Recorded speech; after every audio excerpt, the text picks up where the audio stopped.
So if you've been on the class before, one of the things that all of us, unfortunately, probably have had to do is create PowerPoint, God forbid, presentations.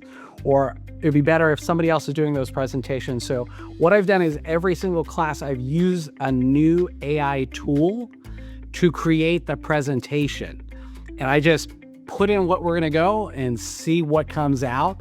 And there's a lot of them that are really terrible.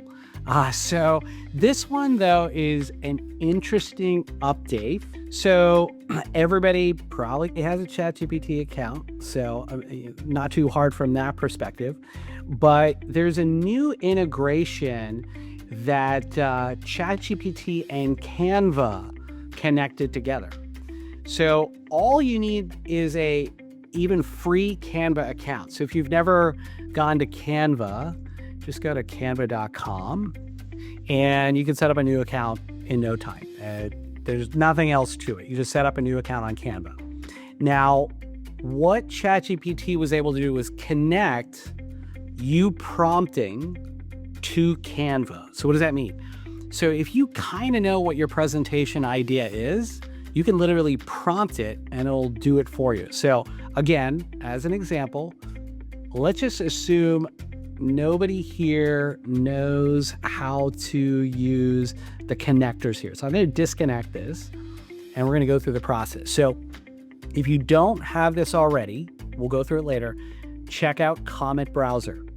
It is the best cheat code for doing all things AI and your browser. So all you do when you download Comet Browser, it's just like Chrome. It's actually a skin right over Chrome. It has an AI assistant built in. So you just click Assistant and you say, I heard there was a connection between Canva and ChatGPT. Can you please connect it together for me?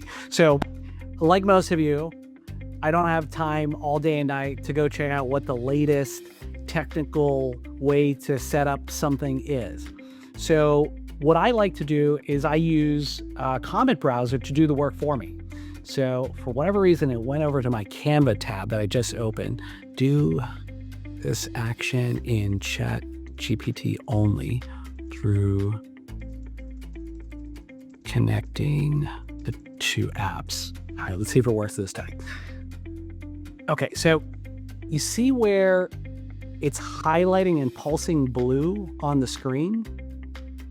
What this is the browser for Comet has taken over the actual screen, and it is literally going to do step by step to figure out how to connect Canva and ChatGPT for me.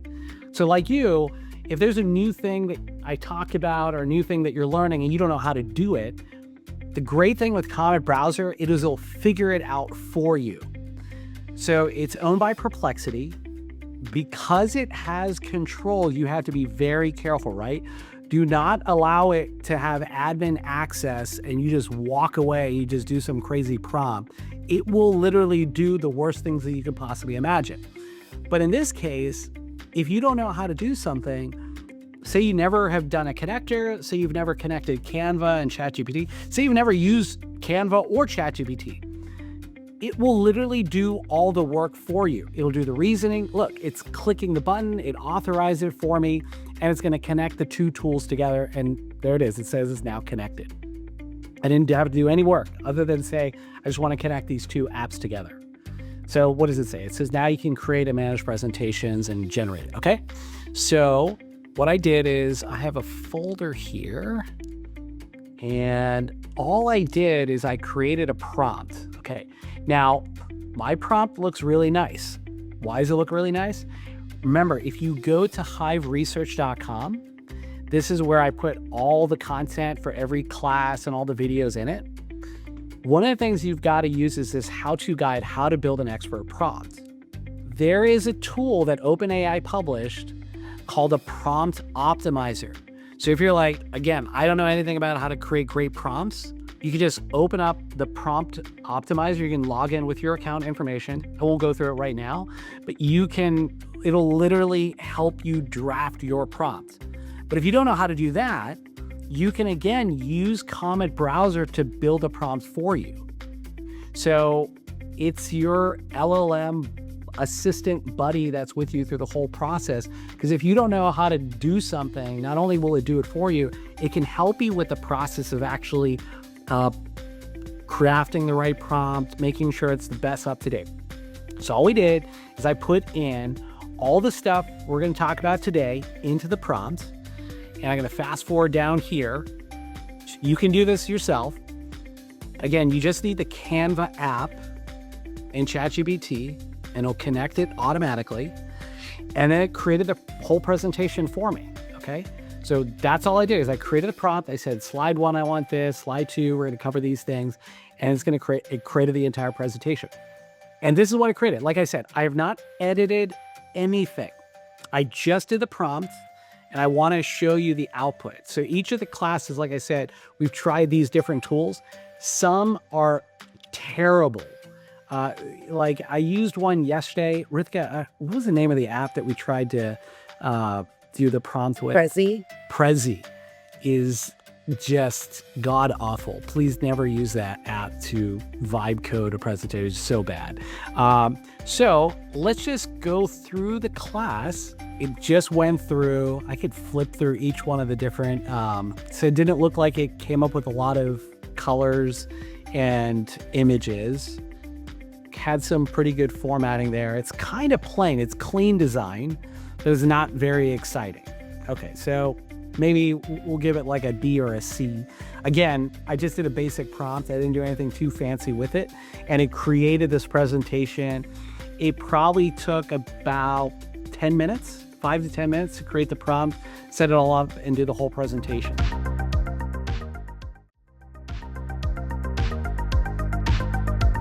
So again, is it as good as your top PowerPoint presentation? Probably not. You probably have designers and stuff like that. But we'll use some of the other tools, each of these presentations, so you can kind of get a picture of what the different design presentation tools are. All right, so first, we're going to kick it off with these browsers. I talked about Comet Browser, but there was a big announcement, and I posted in the WhatsApp group. If you're not on the WhatsApp group, you can go to hiveresearch.com, find AI Practicum. The WhatsApp group link is right there. And this is called ChatGPT Atlas. It's a new browser that was created by ChatGPT.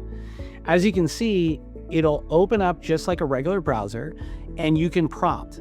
This is very similar to Gemini's Chrome extension as well. So if you're in the Google ecosystem and you have Chrome and you have a corporate account or a personal account, you can install Gemini and use the Chrome integration. Now, both ChatGPT Atlas and Gemini browser, basically the same. It'll analyze what's on the browser, it'll analyze the information that's there, and it'll give you a summary. It, however, does not directly interact with the information on the browser that you have. So it's nice for sharing information, querying information. So you've got a large article that you're reading, it'll summarize it really quickly. They've actually integrated Gemini now into YouTube. I don't know if I've got the integration set up on my YouTube account. So you've got Diary of a CEO podcast, and you want to go through this podcast. I use, see, there it is. It says ask. You can just click ask here. Tell me what a summary of this video is about. And it'll give you the summary. It'll basically look at the transcript of the video and it'll give you a breakdown of it. Now, there are pros and cons. I showed you guys what I use, which is Recall. So if you check out getrecall.ai, I have a promo code if you still want it, that was given by the CEO of the company. I had a great meeting with her. But YouTube has it integrated just for that. On Get Recall, you can put all the information into Get Recall. So YouTube videos, PDFs, other links, information, and it'll summarize it. And you can actually interact with that content. It's very similar to Notebook LM by Google, which is free. Notebook LM is very similar. You can upload sources, YouTube video, Google Docs, slides. Now they've extended where it's got like 300 different sources. Before it was limited to like 30. So there's a lot of information. I use Get Recall on a daily basis. The reason why is because it allows you to interact with all the information you've uploaded. Versus Notebook LM, think about it more as you've got a class or you've got a specific topic. You could put all the information for that topic and you could interact with just that topic or that notebook, right? So you have to have multiple notebooks and the information goes into each notebook and you can interact with each of those notebooks. Some cool things that Notebook LM has that the other ones don't is you can have a podcast style study. So say for instance, you've got this long, boring document that you have to read. It'll actually create it like a live podcast using 11 Labs data and infrastructure. So you can actually hear two people interacting. You can actually click into the podcast and you can actually interact with it. I'll be honest, I don't use it ever. I was in a Stanford program with some of you guys who are online. Great if you're in a specific training program, you've got a lot of information, you're in the learning process. Students, if you guys have kids, this is a great tool that I've seen that a lot of students have used. I see it more from the collegiate level, more than primary and secondary school levels. It's very structured to think kind of like you are thinking through a more professional class. So if you need more dynamic instruction, it's probably not as good of a solution. All right, so that is ChatGPT Atlas. So I'm going to put a thumbs down on ChatGPT Atlas, and I'm going to do a thumbs down on Gemini in Chrome, mainly because Comet browser does everything they all do. It has the quality of research because it's powered by Perplexity. It's got any model that you want to use, so Sonnet or ChatGPT or different models that it can interact with. And again, it'll interact with the entire browser. So as of right now, I would not recommend anything other than Comet browser. And at this point, I'm using Comet browser on a daily basis. All right, so the next thing that we're going to cover is automated workflows. But before we get started, does anybody have any questions? I'll look at the chat as well. So if you have any questions, now's a great pause. Jason, did you unmute? Do you have a question? Hey, JP. Yeah, thanks for doing this always, and I appreciate you just directing us and cutting through all the noise. Are there specific things you will not log into Comet browser to do? Or like, would you do your Wall Street Journal and have it access that to summarize the article since you have a paid subscription? Or would you not log into certain things into Comet because it is so powerful? Yeah. Great question. Funny enough, we're going to actually go through a news use case right after. The answer is, it's not about would you let it use it or not use it. The key is, are you attending to it or not? So in many cases, say for instance, and we're going to go through Microsoft Copilot. And I'm going to show you that, hey, even whenever I started using the tool, I didn't know how to use it. So I used Comet Browser Assistant to actually do all the steps. It goes a little slow. So as a human, we're kind of a little lazy. So what do? We're like, okay, I'm going to go away and come back. The problem with that is I'm an admin on Azure for our corporate account. I cannot allow it to go do random stuff and not monitor exactly what it's going to do. That being said, PI, we have tens of millions of Americans' data. That's all segregated from the accounts that I have access to. However, God forbid you have your sysadmin really lazy and say, hey, I need these actions to be done. It's going to do those actions. If you want to delete users, add users, I've done that for using Notion. I wanted to add some people, shift them from a member to a guest mode, and it was like 20 people. I was like, I don't want to do this. It's going to take forever. It was pretty low stakes. Nothing was going to, break if I did that. So I let it run, made sure it did the first one correctly. So I try to sequence it. Do one step at a time so I can watch what it's doing. However, you're going to get frustrated because it's going to take a while because it's going to figure it out. Think of it as like this. This is a brand new assistant that you have. They don't know how to do anything. they're going to go figure it out. They're going to look at the help files. They're going to try all the buttons. The problem is if it's going to try all the buttons and you're in a high risk environment, very, very dangerous, because it will literally click every button and it will try a bunch of things if it can't figure it out quickly. So yes, there are plenty of use cases to never use the Comet browser control. The other thing, my cybersecurity head sent me a note, or somebody actually in the company sent a note immediately when I was teaching class on Comet browser, and they said, there are certain websites, just like, God forbid, your kids or an intern clicks that wrong website and banner ad and it downloads spam and malware, there is now agentic like spyware and viruses where it looks like a regular image. It'll scan the image. The image has instructions that you as a human can't see. It takes control over the browser and starts doing malicious things. That being said, 99 out of 100 times, it's not going to be an issue. But on those very specific use cases, obviously don't let it go wander the internet and do random stuff. You kind of want to monitor it if it's going to be in a more potentially risky environment. But for the news, I'm going to show a use case here shortly where it is exactly how I consume all my news now. And yes, I know that I like reading the email from Wall Street Journal and Financial Times and Bloomberg and the 10,000 different articles and emails that come inbound. Those days are almost gone. Not done, but almost gone. And it's curated information for exactly what I want. And we'll go through that use case. Great question, Jason. Anybody else have any other questions? Rithika, go ahead.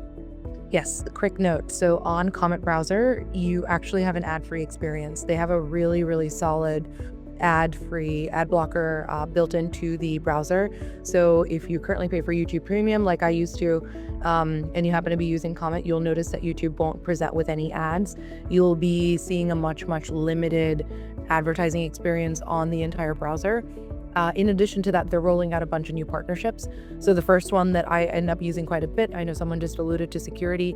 If you're familiar with 1Password or any of these password, two-factor authentication, security tools, it's built into Perplexity. So if you were using 1Password on any other browser, you'd end up having to pay for a subscription. But if you're on Perplexity, their native password protection protocol is actually just 1Password. That being said, if you put all your passwords in 1Password and you let Comet run, it's going to use these tools again to log in, log out, and do things that you may or may not want to do. So just always have security, privacy in mental framework. The thing is, and I talked to the entire company earlier last week. We had Frank Blake, the former CEO of Home Depot, who's one of our investors, come and speak to the group. And then I was talking about AI and the tools that we all use. There's two sides to that coin. You want your team members to use all the latest, greatest tools, yes, but. And so what we try to do in the company is we allow pretty much anybody to use whatever tool they want through the process of our cybersecurity and IT infrastructure team. And what that allows us to do is like try to find the enterprise components of it. If you use regular ChatGPT and OpenAI, even though they're saying that they're not going to train on your data, there's some new news that the API, which most people aren't using the API here, but if you use third-party applications that are using the API of OpenAI to do all this vibe coding and all this prompting and all these cool new things, a lot of that data is actually being used to train the latest models from OpenAI. So generally speaking, I do not like OpenAI from a security standpoint for application development. We only use Sonnet 4.5 and Opus 4.1 combined with Cursor. If you don't know anything about what I just said, part of that information is on hiveresearch.com, so you can actually find some information about it. But the point is, we are using these tools to build software. A lot of our software, a lot of our analysts are using these tools to augment their expertise and expedite the process. The downside is if it's stealing PII or any type of confidential information or HIPAA, for those of you in healthcare, that's where there's a security risk from that standpoint. So I always have a sense of paranoia. At the same time, I do want the team members to constantly try and play with these tools. So we try to create a sandbox environment, host a lot of the models on an internal basis at the company.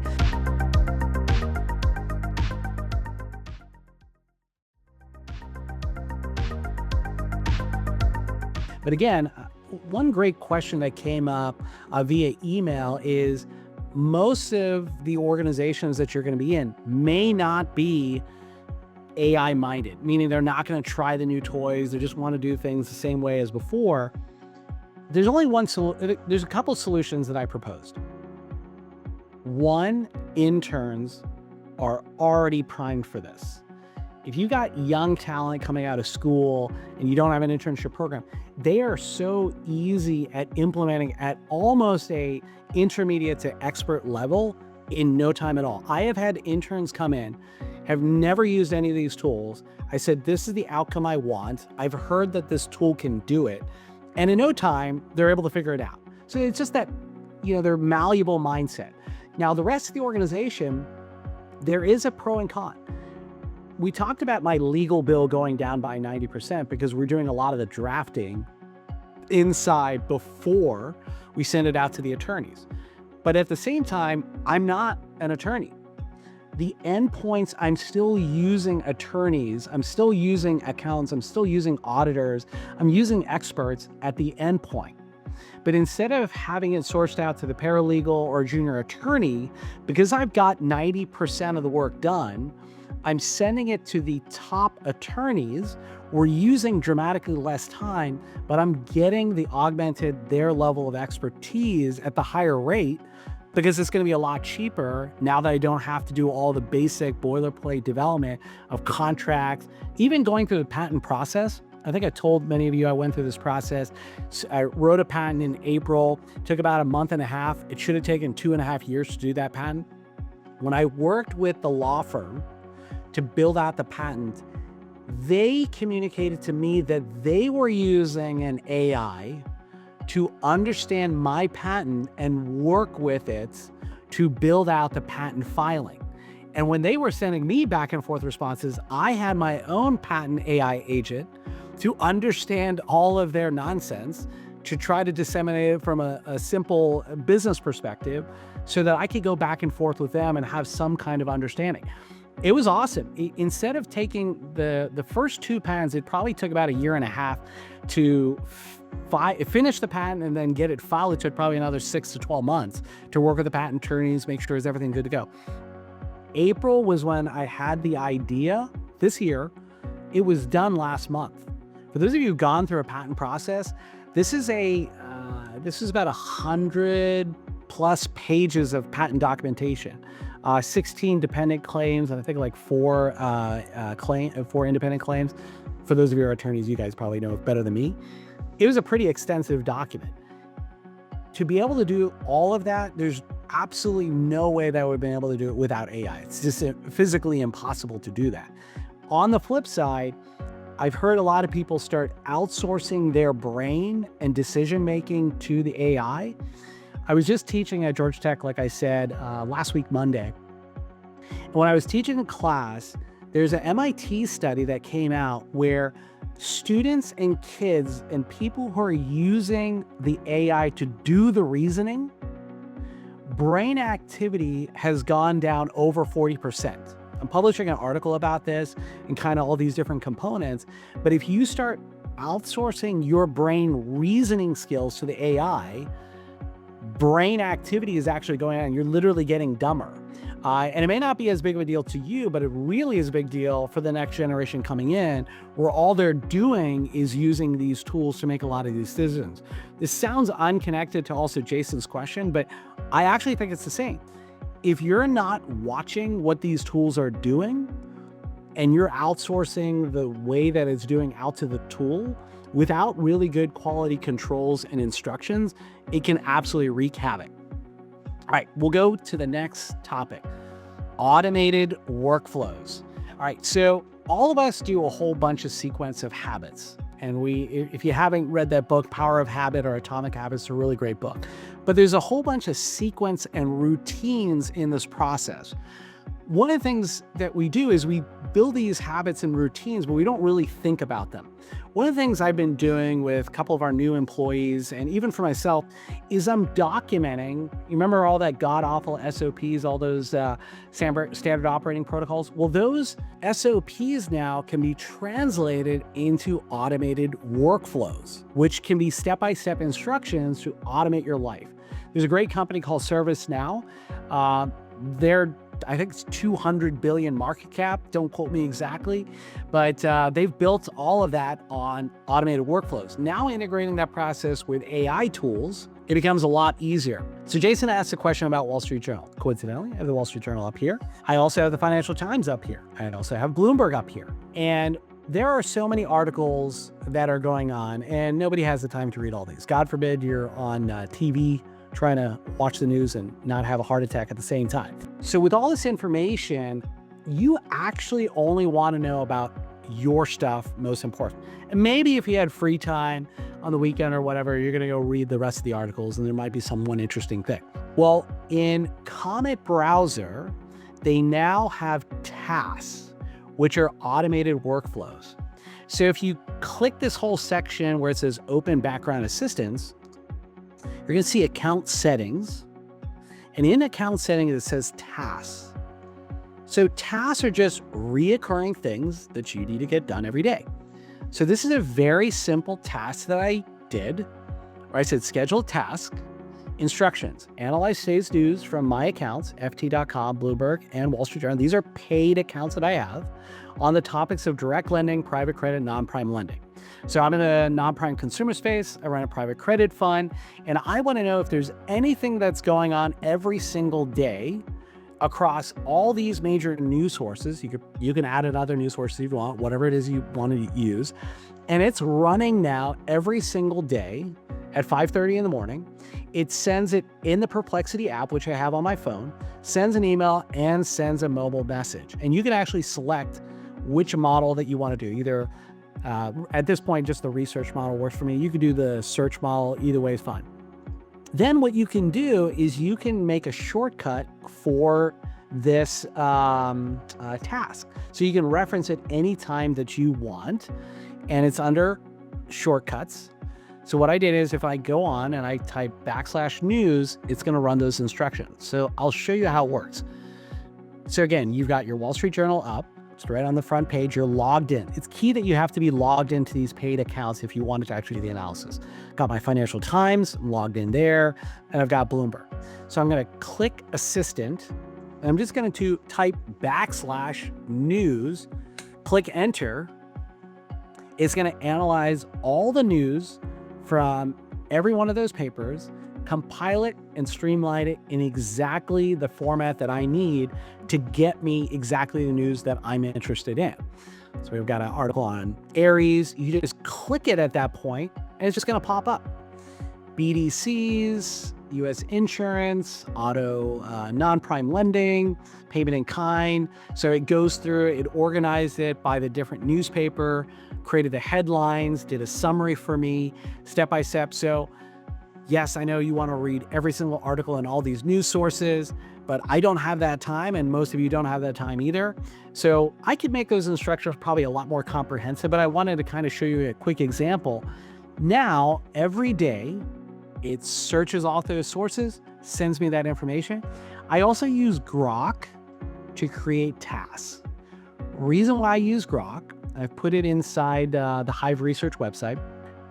Grok is really good at real-time information and news. So if you're going beyond Bloomberg, Financial Times, Wall Street Journal, what I do is I do a very similar prompt, and it goes through the entire internet to find this type of information, pare it down to me. It pops up in my email. I click one button. It's got all the information I want on health, on AI, robotics, the lending markets, the consumer lending market, whatever it is that I want, and it creates an output for me. So Perplexity has this.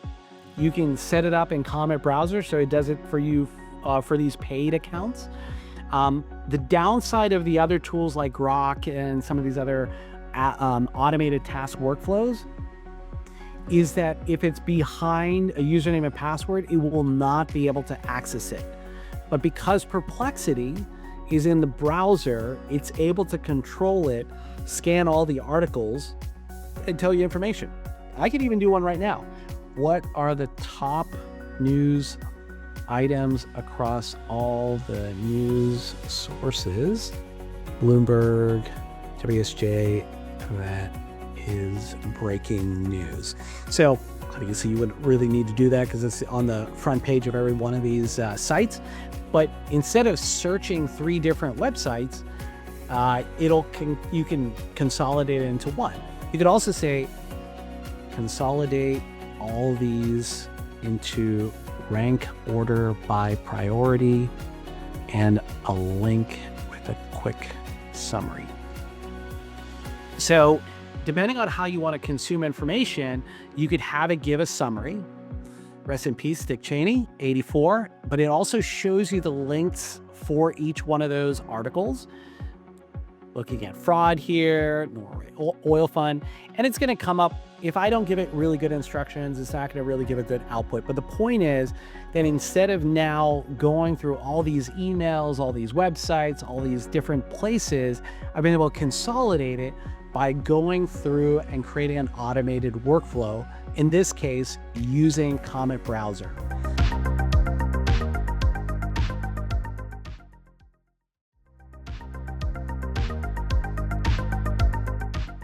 Now you want to create a more powerful AI agent and a workflow.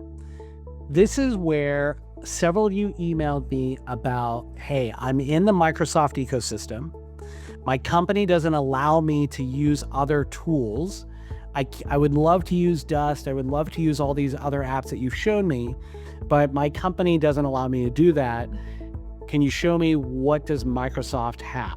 So the big 3 are going to be Amazon, Google, and Microsoft ecosystem. I'm sure there's others that you guys have used, but we're going to highlight Copilot Studio. Now, Copilot Studio is an upgraded account. You cannot get this if you have a base level Office 365 account. And if you're in a larger company, you're probably going to need to have IT enable Copilot Studio on your account. Otherwise, you will not be able to get this. There's another Copilot, which is not the more sophisticated one. So if I just type in Microsoft Copilot, it's just going to go to copilot.microsoft.com. This is not the tool that we are using today. You can still chat with it. It's been there from the very beginning. You can use the tools. It's powered by OpenAI, but this is not Copilot Studio, where it has the power to create more sophisticated AI agents. All right. Again, say you've never used Copilot Studio and you don't know anything about how to do this. Again, we can cheat and use Comet Browser to do the work for us. So a lot of us most likely are going to probably have to do some financial analysis. Many of you have an accounting background, not everybody does. Or you might need to do a marketing analysis or marketing competitive analysis for your company, comparing you to other companies in the industry. So what we're going to do is we'll start with a finance AI agent.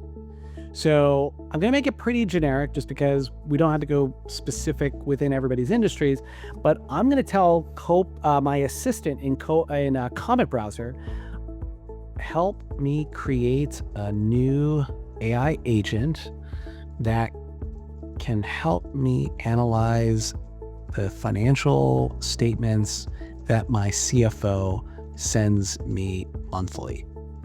I'd like to see charts, trends, concerns, expenses that seem odd that I should do further investigation on. Okay. So it's just gonna see if it took over the browser. It has a basic understanding of what I want. And like I said, I'm doing this live, so I don't really know what it's gonna do. But it looks like it is going to create an agent. Let's see, it says I can see several relevant templates. So it's found a template that was already on Copilot Studio to give some insights. It looks like there's descriptions there, and it's going to customize it for my specific needs based on what I just said. So remember, I'm not doing any of the prompting. I'm not doing any of this step-by-step. I'm not following anything that Microsoft is telling me to do. It is literally creating all these components. See how it's building out the suggested prompts? Now, obviously, you should probably go in and fine-tune exactly what it's doing, but this is going to get you 90% of the way. And even if you don't know how to change it or edit it or do any of these components, it can do all the work for you. One of the things that when you're building an AI agent, and we showed this when we were showing Dust.tt, is that you really want to make sure that you've got a knowledge base. You've got high quality information that you're going to provide the AI agent, so it's going to be a lot more intelligent in the process when it's going to answer questions. So it looks like it's added a little bit, and it's going through the process of setting up the agent right now. It looks like it's created the AI agent. Now, there's a lot of ways that you can customize the AI agent. You can now in Microsoft select different types of models. So if you want to use Claude Sonnet 4.5 or you want to use ChatGPT, say you want deep research, you can actually select the ChatGPT reasoning model. It takes a lot longer, but it's going to give you a lot more comprehensive answer. You can actually integrate this within Microsoft Teams. I'm going to see if we can get that to work here as well. But one of the things that all of us do is we're not sitting on Copilot Studio working with AI agents on a day-to-day basis. Well, for our company, we're a Microsoft shell. So on my phone, I've got Microsoft Teams. You can also do this with Slack. I know many of you in your companies use Slack. You've got different types of messaging apps that you use in your company. Well, there's a direct publishing feature now with Copilot Studio.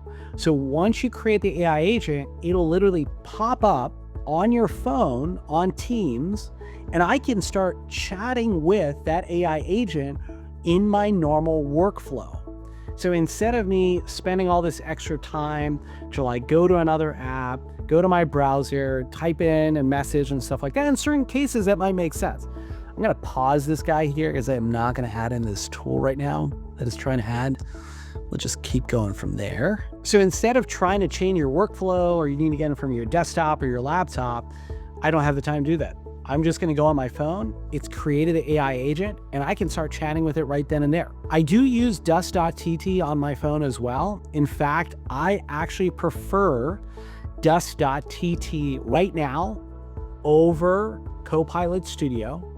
The reason why is it is simple, it is fast, and it is there's no big deal to get it up and running.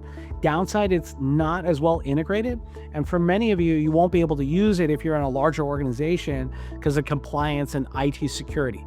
There's a lot of security rights and stuff like that, but it's going to be an extra step that a lot of companies don't want to take. So Copilot Studio is a much faster way to get it implemented in a lot of your companies from an organizational standpoint. Let me pause it there and let's just go to, I want to publish and use this AI agent in MS Teams. So it's already up and running. I want it to be able to go and do the work in Microsoft Teams rather than me trying to use it within Copilot Studio. By the way, before you use any of these things, before you publish these agents, make sure you test it. Every one of these tools has a testing feature inside the build out of the AI agent. So you can try it, you can test it, you can do all those things before it goes live. So you can do a lot of your, is it working the way I expected? Is it creating the outputs that I expected?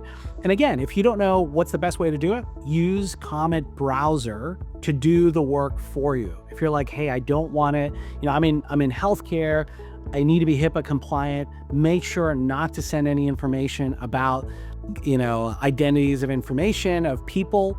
Well, it will do those steps for you. It'll take control and then it'll put in those security controls for you. Obviously, if you still are not 100% sure, it's very secure information, ask your IT professional, just like your doctor. So it's going to take a little bit of time here. It's going through the process. You can see that it's found Microsoft Teams. You can publish it to Salesforce, Genesis, you can do it to telephony.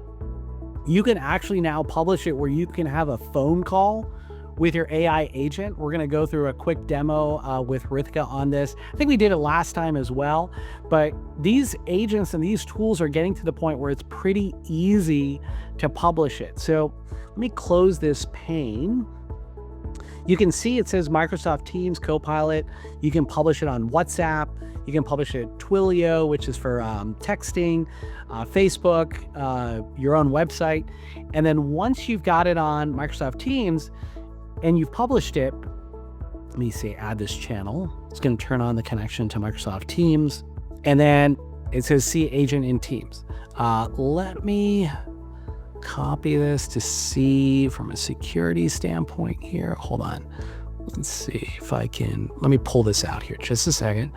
Let me make sure I've got all the information and it's going to populate here. All right. So Rithika, can you see my screen where it says add? Okay. Yeah. Okay. So this is the new AI agent that we just did live in like 5 minutes. And you can literally add this as a new AI agent on your platform.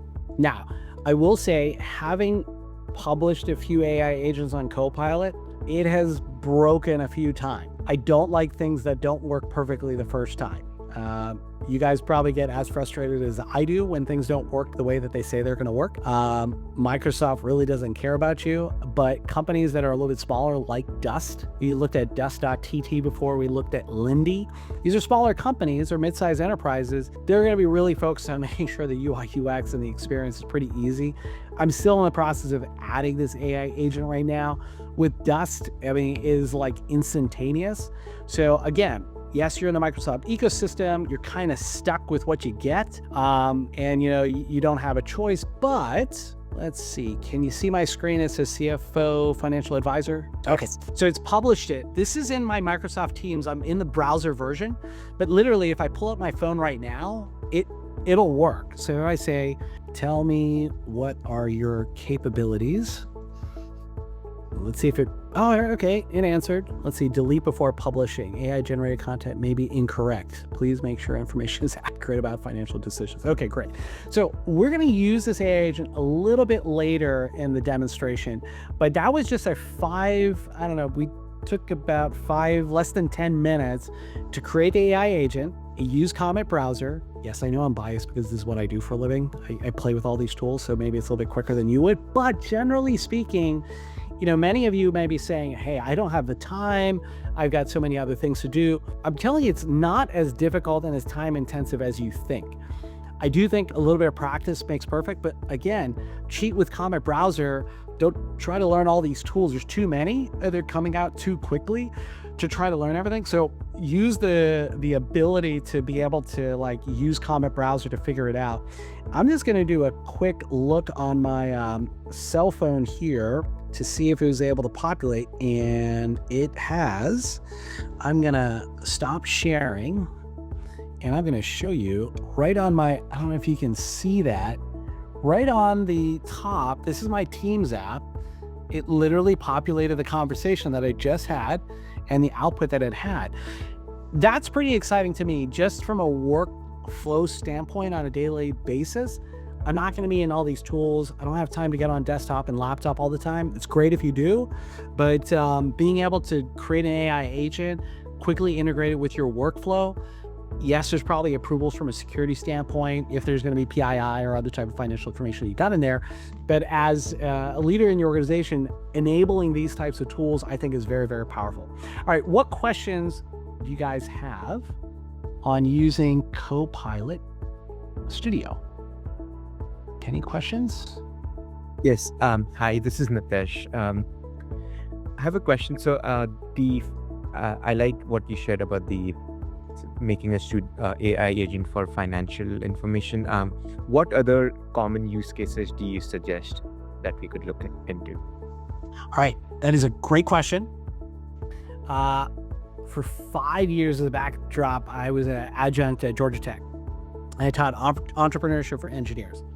So when I was teaching the class, I think the third book that I wrote on entrepreneurship for the class, I came up with this acronym FILMSHOP, FILMSHOP. Finance, IT, legal/risk, marketing, sales, HR, operations, and product/service. Whenever I go through my daily life running the company, every single aspect of the company, I am using AI tools at this point. So every Monday morning, we have what's called a weekly stand-up, company-wide. We're getting all the metrics for every company, all the projects, everything that's going on. They put a standardized presentation together. I have a running almost 6 months of weeklies that I put into my LLM to analyze. And I have an AI agent that's a chief of staff AI agent that analyzes it, and I've curated it to give me what are the big highlights, what are the big trends, what are the things that are standing out, what's not getting done, what's getting done. So I have a chief of staff AI agent for that weekly stand-up. For every hire that I do, I use a methodology called top grading. So I use the top grading book, I have the analysis, I created an AI agent, I used all the methodology in it. Every one of you probably have an HR methodology that you use. Well, that allows me to figure out what's the ranking of the candidate, what are the questions I need to ask them. I may not be an expert in every single field that I'm interviewing, but what it'll do is with that AI agent, it's gonna help me manage that process. IT, I'm looking at core metrics within the system. There's a tool called Datadog we use that's integrated with all of the infrastructure that gives us data. They just released this last month AI agents on Microsoft Fabric, Power BI, and they've got Copilot Studio and AI Foundry. What that allows me to do now, which is really cool, is Fabric is the giant data lake that they've got for Microsoft. Same for Amazon Web Services. They've got data lakes. Everybody's got data lakes, right? But instead of being an analyst or writing SQL queries or having Tableau or Power BI and developing all these reports, Rithika and I were working on a project of building new products for the company. Normally, no offense to our team, they're excellent, they're experts. We've got underwriters, they've got decades of experience, we've got analysts, and that's all they do. In no time, we know how to think about this problem. So we were able to chat with the agent across all the data to find out information to design the product. You can integrate it with Datadog. We use a tool called Player Zero. It's a company I invested in. Player Zero integrates with all of your code base. So there was an issue with a payment processor. And we were trying to figure out where in the code this payment processor code was integrated. Player Zero, we were able to chat with it, and it has its own AI agent so that as a business user, you're able to go through the entire code base and find all the areas that that code was there. Because that code was written years ago. We don't change our payment processing architecture on a daily basis, right? But you don't know, so if it breaks over here, it could be breaking in a lot of different areas. So there's so many different use cases across the company. Let's see, from a legal and risk management, I told you I've got a legal agent. I've got a patent AI agent. I have a contract from a legal standpoint, contract legal agent. I have an HR legal AI agent.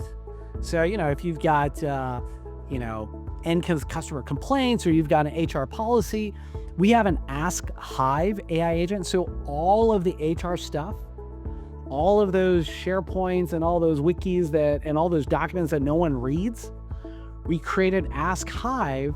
So now all an employee has to do is say, what is the standard attire for the weekly stand-up? Or we've got the offsite coming. What do I need to prepare? How's the weather going to be? It'll even say, if it doesn't have the answer, go contact Jordan or contact Michelle in HR. Here's our contact information. So we use that, everybody in a company can use that on database. So like, what's the vacation policy? What's the PTO policy? All those types of things now becomes an active, and guess what? You can build that now in Copilot Studio. And so for our team being in Azure, everybody in the company can just message the AI agent for Ask Hive right on their Teams account and ask those messages. So we've used some tools, we've migrated to other tools, and yes, it does take some time, but you start creating these use cases, just like you asked, these workflows. Marketing, if you have competitive analysis, these AI agents are excellent for doing competitive analysis. There's actually whole companies that have been built around from a marketing standpoint. We talk about Harvey AI, which is probably the most built legal AI technology agent that's out there. It's built on a lot of case law. It's very expensive. So if you've got an enterprise, it'll probably make sense. If you're a smaller business, it's not as cost effective to get up and running, but we build our own AI agents internally from a legal standpoint.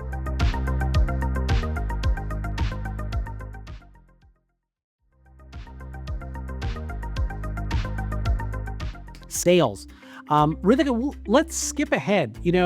One of the things that we always talk about is how do we train our sales force, or is our sales force doing a good job? Are they answering the right questions? Are they talking to the customer right? Can they role play through the process? Ritika, are you able to pull up the demo that we were going to look at from that standpoint? Yes. Did you want to go through Pitch Monster, or do you want to do Synthesia? We'll go through both. Let's go through both. Okay. So one of the things that we like to do at the company is use less and less PowerPoints, quite honestly. I think what happens quite often is we put together these materials, documents, memos, PowerPoints, and we send it across to our team and hope to God that they learn it and read it and use it. What we've been finding quite simple to use lately has been this platform called Synthesia. Basically what it does is you are able to put in a script. You're able to add in a topic, and what it does, it goes through and it actually builds out a video for you. So it's quite as simple as putting in which avatar you want to use, putting in a script, and then you can click create free AI video. So I'll show you an idea of what we've built. So this is something that it's like your workspace. You can go in, you can build quizzes, you can build sales training, you can build onboarding videos, you can build anything that you would like in video format. And so I put in a script for our new multi-factor authentication process. So when I click into it, what you kind of see is what would have been a document or what would have been a PowerPoint essentially ends up being a video. 81% of I'm going to mute this. It's pretty good in terms of audio, but what's really interesting is it goes through and it actually does a lot of really cool animations. So to use it in a presentation rather than a PowerPoint has something that, the eye can catch on to, and just makes it a lot simpler for people to go through and understand your company policies, your sales strategies, and, even your cybersecurity strategies. So it is. Ritika, so Yes. again, it looks like this is polished. It seems like you spent a lot of time, effort, energy. I don't know how to use this tool. None of us have the time to learn a new tool. Is it really that easy, and how quickly can you build it? Can you kind of show us one? Absolutely. So I'm going to go into this create with AI option right here. You could also choose from one of these blank templates. So let's say if you want to do, discover a product, create our product. Give me 1 second. Let me just ensure I'm in the right account here. I'm going to be a spoiler alert. So yesterday, Ritika and I were going through this, and it took her about 5 minutes. Yeah. To literally type in a prompt. I need to build a training presentation on two-factor authentication. And like 5 minutes later, it literally built the entire presentation, all the training and everything integrated with it. Yep. What's really cool about this is when you create an account and you start using it, it actually walks you through what you can do. So it kind of goes through step by step. So I'll go through that process for you guys. So the first thing you can do is you can, write in a script, you can edit it, which is right down here. The second thing you could do is to select the avatar that you'd like. What we've done before is we have, essentially who we call Jen. And that's kind of the avatar we've created for onboarding purposes. And so you can select an avatar, and you can even create an avatar if you'd like.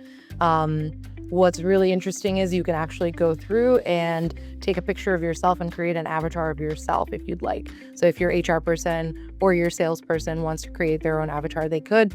But in this situation, we're going to hold on to Alex in the red shirt here. So we selected our avatar. The second thing we do is we select our voice, right? So what sort of voice do you want? Do you want a male voice? Do you want a female voice? Do you want someone that has a more empathetic tone, someone with a more aggressive kind of a go-getter tone? You can choose from 120 different options. Click next, and then all you got to do is click this nifty little generate video. So once you click generate, what it does is ask you for a title and a quick description. So I could say, discover product,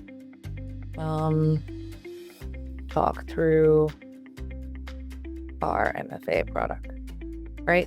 And then, you can have a free version of this. You can have captions built in. You can have different chapters. It takes about 10 minutes for a video to build out.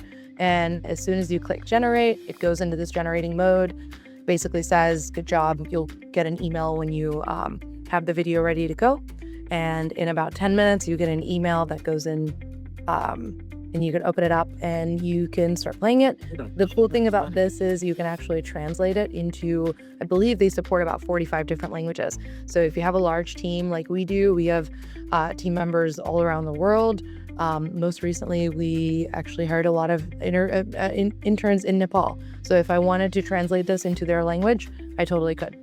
And go in here, there's about 80 languages actually. So you can go through and you can translate. Any questions on Synthesia or what you would need in order to generate something like this? All right, let's go to the next tool. All right, this is my favorite one.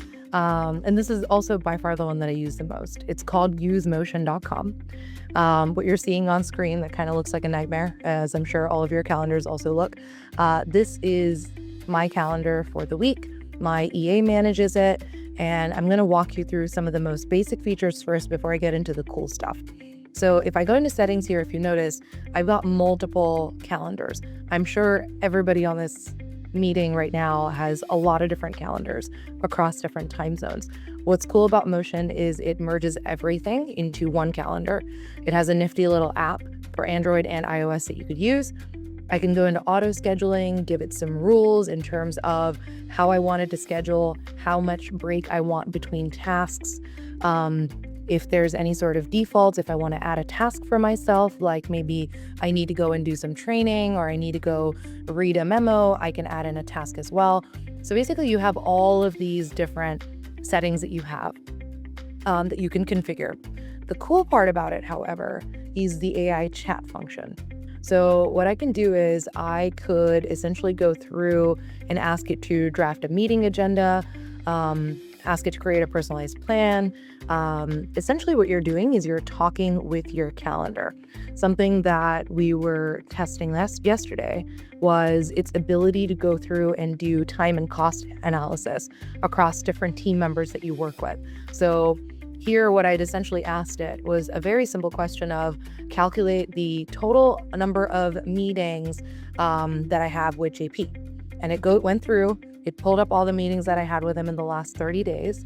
And then I said, let's do a little cost analysis based on the number of hours that I spend in meetings with JP, the type of meetings that I've got, who typically attends those meetings, and what's the summary of those things. So it looks like I've got 9 meetings with him, 7 hours total, which I'm surprised because JP's usually never in town.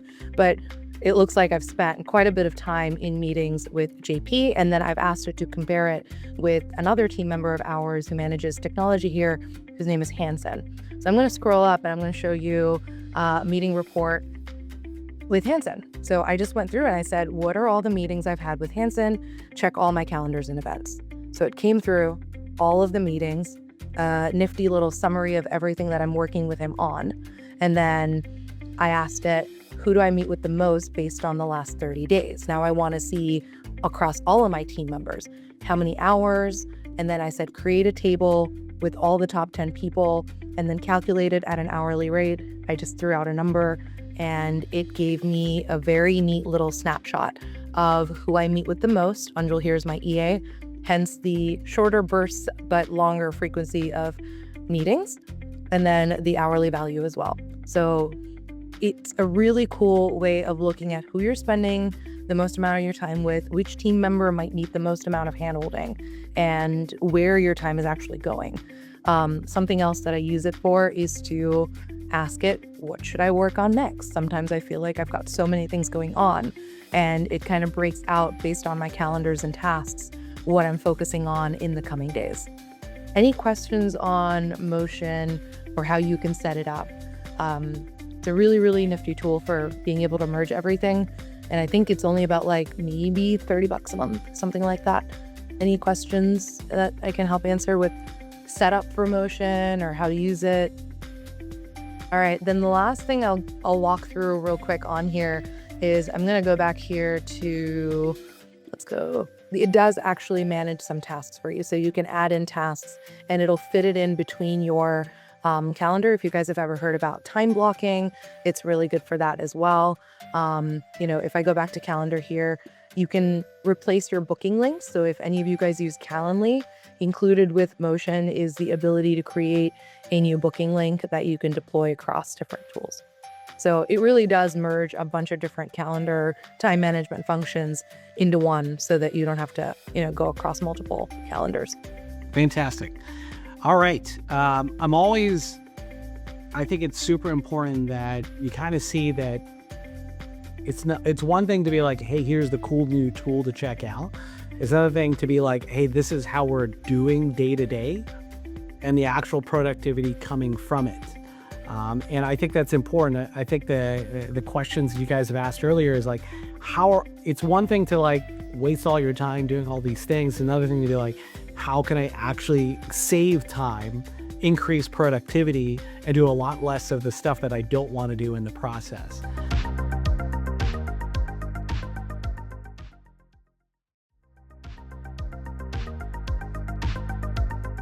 All right, so what I do want to show you is a tool that I think is a little bit better than Microsoft Copilot for workflows. So Copilot does have what's called flows over here, and I can create a flow. I'll give you a quick example. Let's just say I need an alert every time that Ritika sends me an email into my inbox, and it's going to send me a text message. We set it up with Twilio. So anytime that she emails me, it'll ding me, and then I have to have a panic attack and then hurry up and rush and check my email and make sure that Ritika's stuff is taken care of.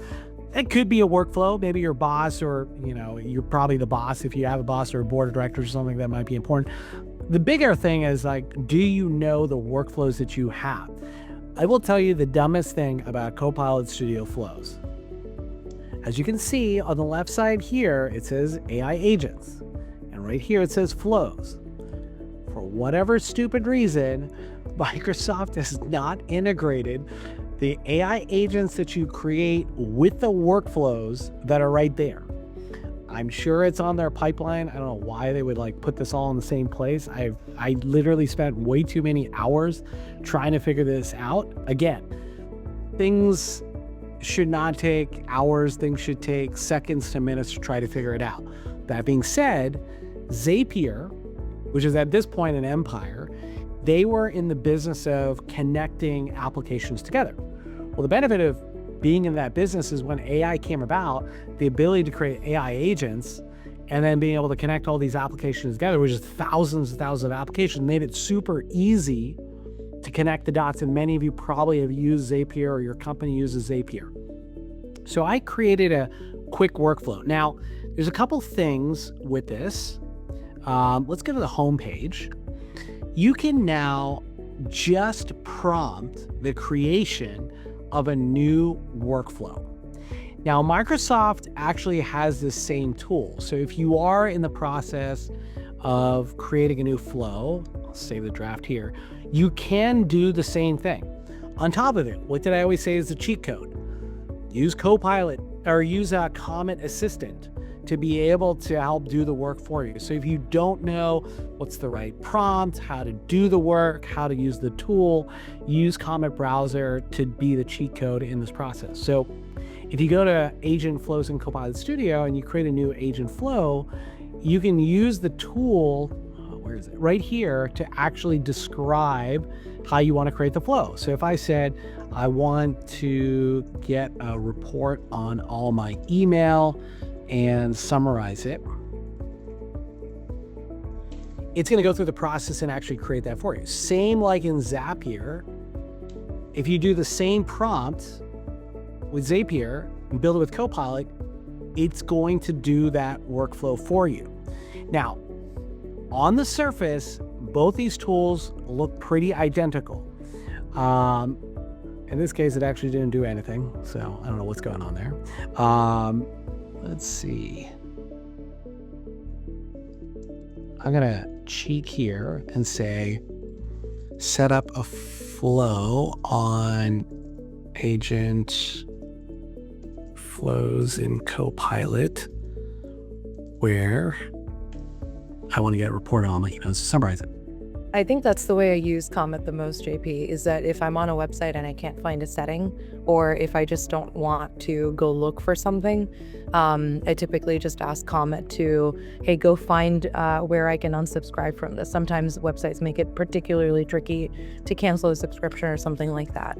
And I end up using the chat function to go and have it unsubscribe or cancel or downgrade a plan or something like that, that I just don't want to spend the 5 minutes to go do it. So I'll let it run in the background and I'll move on to a new task. So right here, I just said, it just asked me one question. I want to do this with new emails. It's going to create the Zap. It's going to pull my emails. In this case, I had set it up with my Gmail account. It's going to use ChatGPT to analyze it. We've talked about Notion. You can create a database over there of what's the summary of all the email data, and then continue with the editor, and it's going to create it for you. So again, so much of this, if you want to be successful, has to do with good quality documentation. If you don't have SOPs, it's going to be really hard to get it exactly the way that you want. But in no time, it's literally setting up every single step of this process. It's asking pretty easy to set up my email account. It's testing my email account. It's doing with a test. Let's see, I don't know what happened there. Oh, this is ChatGPT. So this is where we'll use it with AI by Zapier, because otherwise I have to set up the API for ChatGPT. It's going to prompt it. You can, again, draft emails, do a summary. One of the things I like to do is I don't like to be bombarded whenever I show up in the morning with like 100 different emails that came in from last night, putting the kids to bed, to tomorrow in the morning. So one of the things that I like to do, and I work with my assistants on this, is push a lot of this stuff to Asana. I use Asana as a project management tool. Well, more and more of this, you can automate those workflows. Is it going to do as good of a job as a human right now? No. So you really want what's called human in the loop. Human in the loop basically gets it to a point like a draft and allows you to edit the draft and then send it. That's what I typically recommend for safety, for security, for God forbid you send the wrong email to the wrong person and CC'd everybody in the entire company about it. You want to have a human in the loop process. That being said, some of the basic stuff, for example, if there's a Wall Street Journal email you get every single day, you can actually say all the Wall Street Journal or WSJ.com emails that come in, do an analysis of the email, find all the articles that are valuable for my industry, create a summary so I can click and find those articles. I mean, it really goes back to you thinking through your workflows on a day-to-day basis. And you can go through the process, have a team member do this for you, or do it yourself. I'll show you one of the examples that I created earlier, which is I've got so many emails that are coming in. I want to just prioritize what those are, and I want to run it every 6 hours. So I created a schedule every 6 hours, pull all the email from this email account, you do with all your email accounts, run an AI agent that you can create in Zapier, just like we talked about creating AI agents before. You can have a financial agent right built in if you want. You can build whatever AI agent for it. And then I want it to send an email to me. You could send a text to you. Here's an update. Here's a summary of all the different emails that have come in. You just have to think through your workflow, document that, and use these types of tools. Now, last month, we looked at Lindy. I think Lindy is a pretty easy tool. They made it user-friendly. I think Zapier's pretty good tool. I think Copilot at Microsoft is terrible. It's just a nightmare. Unfortunately, those of us who are stuck in the Microsoft ecosystem kind of have to use what we are approved to use within the company. But again, a lot of these other companies are doing much better job. Yes, eventually AWS, Google ecosystem, and Microsoft will kind of adopt these tools, but generally speaking, they're usually behind the curve. And because they're so big, you know, the head of Copilot is a former employee of mine. He was a student at Georgia Tech. He runs all Northeastern operations for Microsoft. And I was sitting down with him and showing their model, no offense to Microsoft, it's per employee per month, PEPM, right? Problem with PEPM is if you've got a lot of employees, guess how many of those employees are actually using these licenses? Like a fraction of a fraction, and you're paying a fortune.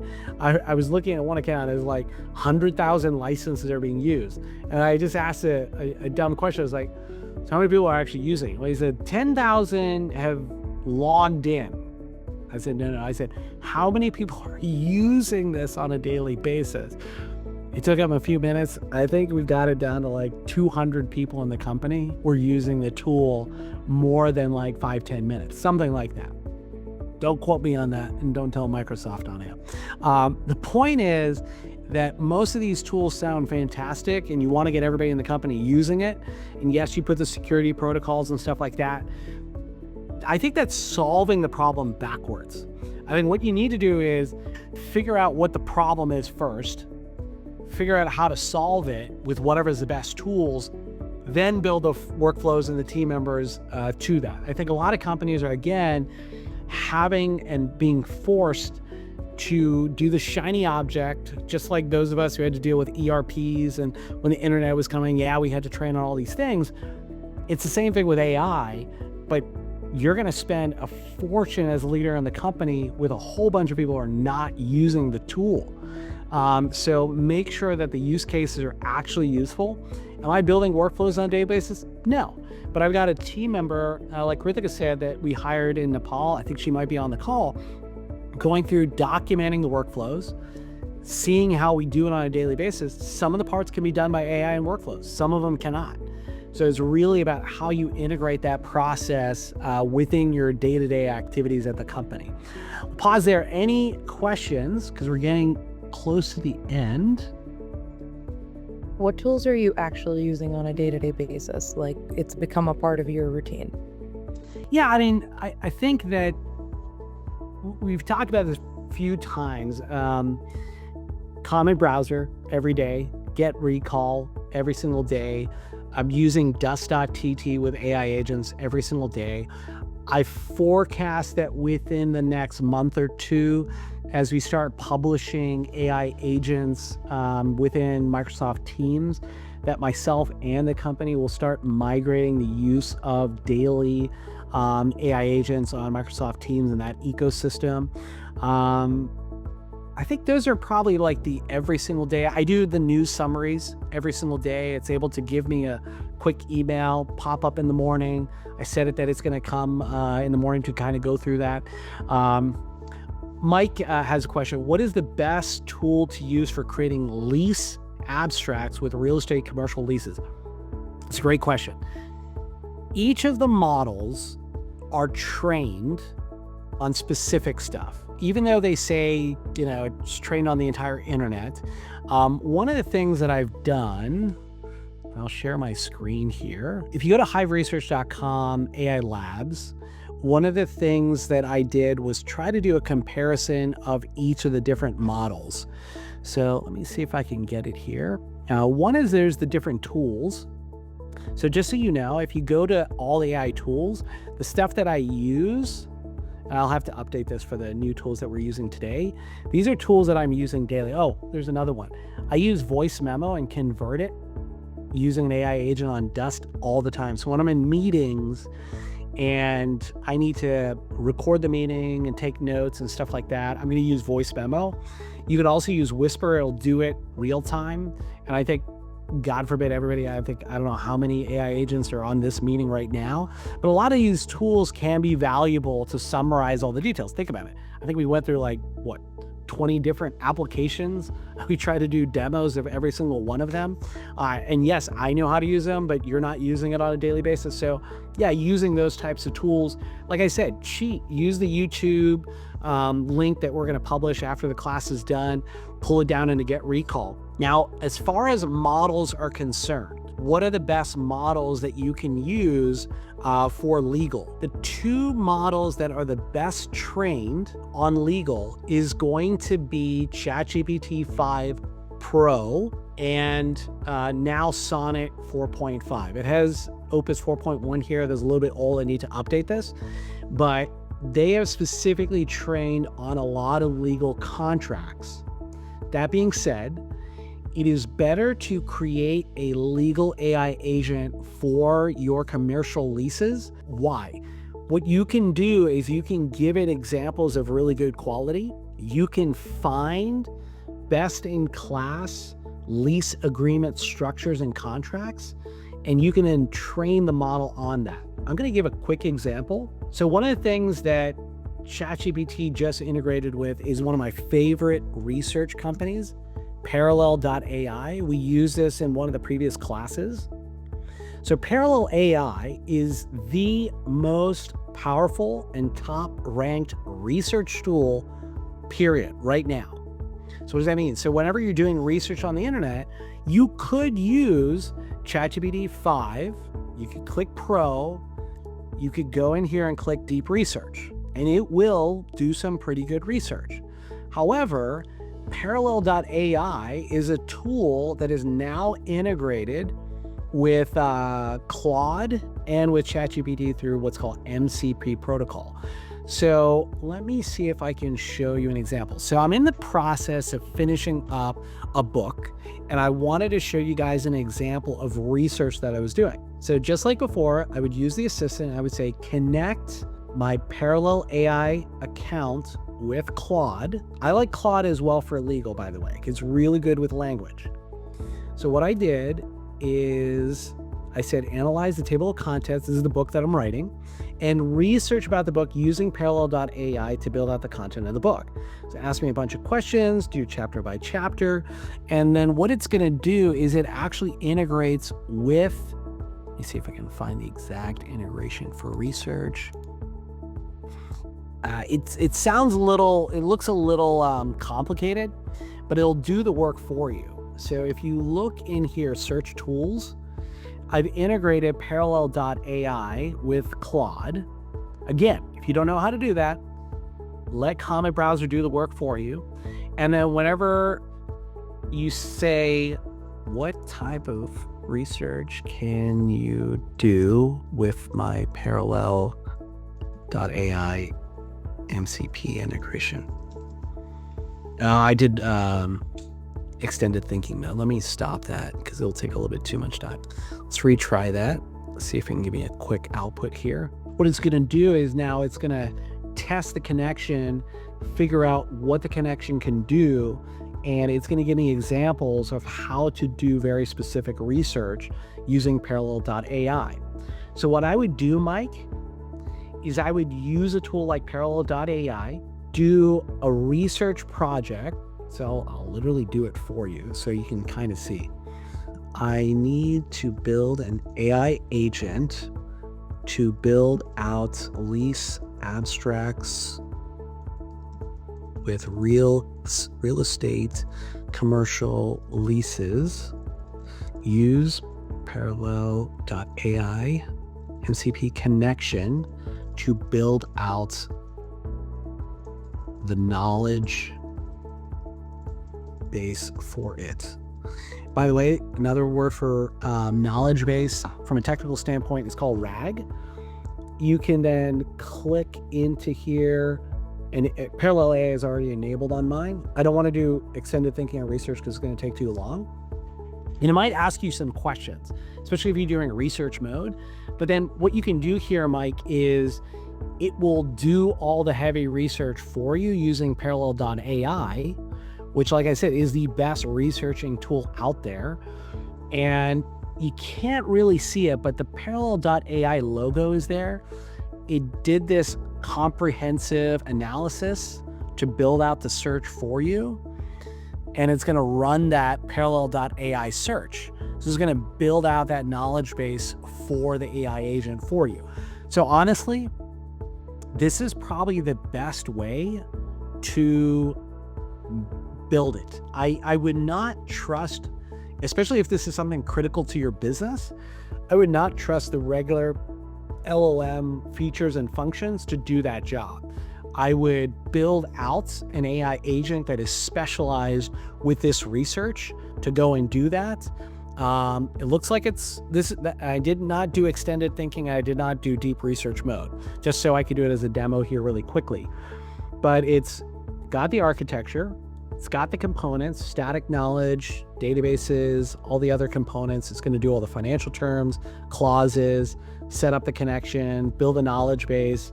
You can now follow these step-by-step instructions or actually help Comet do the work for you. It'll build out all this for you. And it's going to keep on going, and it's going to build out a very comprehensive AI agent connected with MCP for high quality research to do these, like you said, lease abstracts that you're looking for. Jason, go ahead. Hey, JP. So my lawyers, every time I would throw a contract into ChatGPT Legal and send them some of the feedback, they would always say, be careful of attorney-client privilege. So with all the sensitive aspects of your business, I don't have those issues, but I'm sure you've run this aground. So we upgraded to the ChatGPT Teams, which makes it like my own, from what I understand, my own business account. Which we do. Those things.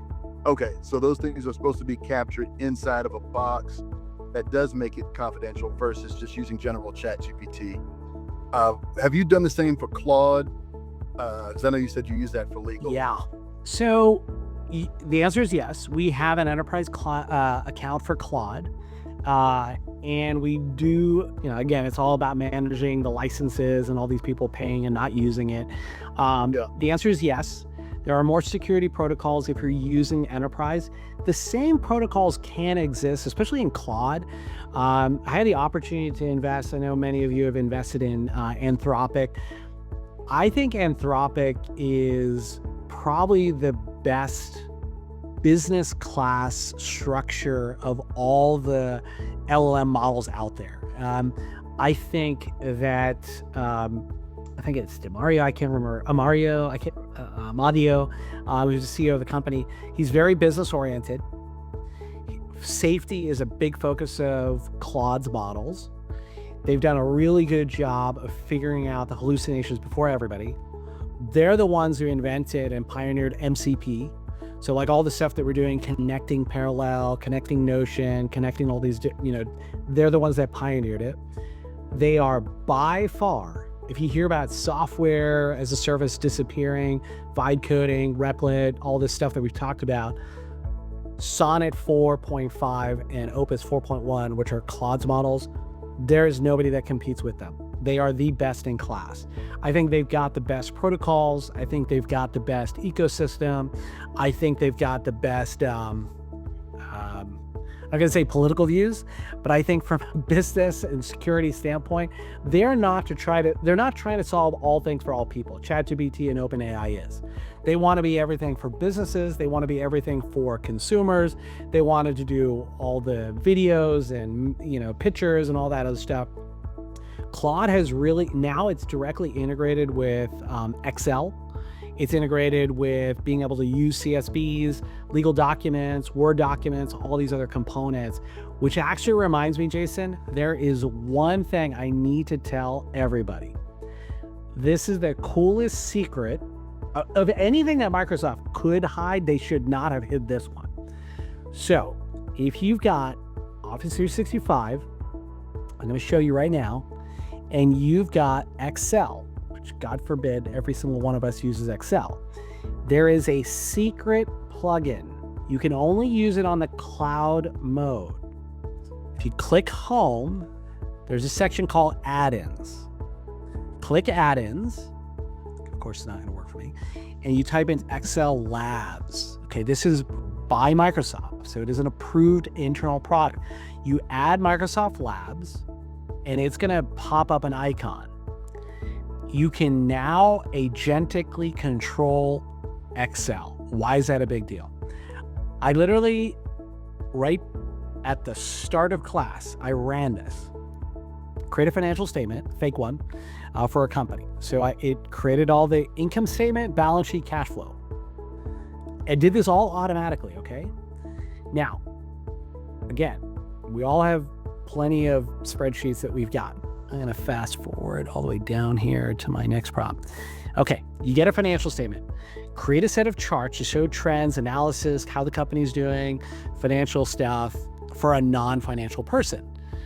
So it created all this analysis automatically. I did not do a single formula. So all your, God forbid you've memorized every H lookup, V lookup, macros, it does all of it automatically. And then I said, let's do a valuation of the company in a new tab.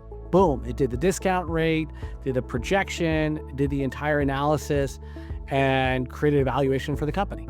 Now, like I said, this is just a made-up company generated with fake data, but all of you have this use case where you've got Excel and you got to analyze information and you don't have the time to do it. Well, now, I'm not saying the FP&A guy is out of business, but I just did a very comprehensive financial analysis of trends, benchmarks against the industry, and a full valuation while we were doing class. Whenever I stopped sharing, I literally put in the prompt, it created the entire thing, did all the analysis in no time. Again, first draft, great, just like with your attorneys. But like I said, do the training, try to create a closed enterprise secure environment with one of these enterprise accounts, build an AI agent. Don't let the LLM just do whatever it wants. You'll get a mediocre response if you do that. If you train it like we just did with research, the quality of output skyrockets. The more you know, the more you're building context in it, the better the output's going to be from that standpoint. All right, guys, we're over time by 1 minute. Hope you enjoyed. Please email if you have any ideas, or WhatsApp what stuff you guys want to learn next time, and we'll put in stuff, and we'll see you next month. Take care.